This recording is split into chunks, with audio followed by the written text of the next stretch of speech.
sa mga altar servers nandito ngayon, sa pagsusuot ninyo ng sutanang iyan, huwag ninyong kakalimutan ang mga tatlong bagay na ito na inyong babaunin, na inyong tatandaan sa inyong pagiging altar servers. Una, ang sutanang iyan na inyong hawak-hawak ay hindi lamang pangkaraniwang kasuotan.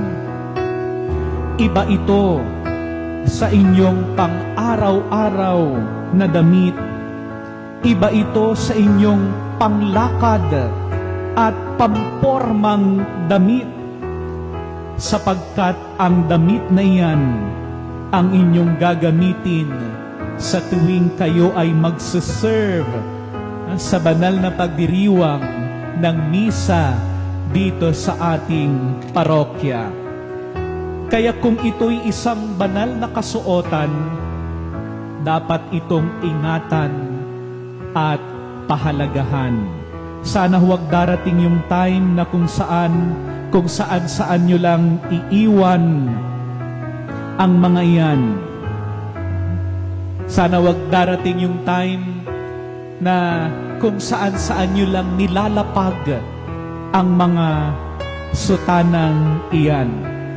Parati ninyong tatandaan, ang sutanang iyan ay banal na kasuotan.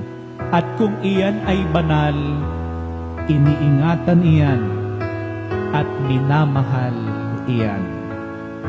Pangalawa, bakit ang sutanang iyan ay banal? Ang sutanang iyan ay banal dahil sinasalamin ng sutanang iyan si Kristo. Ibig sabihin ay isusuot ninyo si Kristo at sinasalamin mo si Kristo. Pero kalakip din nito ang isang malaking responsibilidad.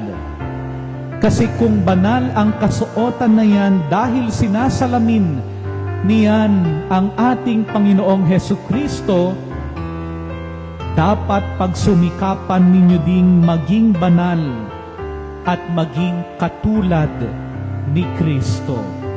At panghuli, ang sutana na inyong susuotin, ayan ay nagsisimbolo ng pagmamahal sa inyo ng Diyos.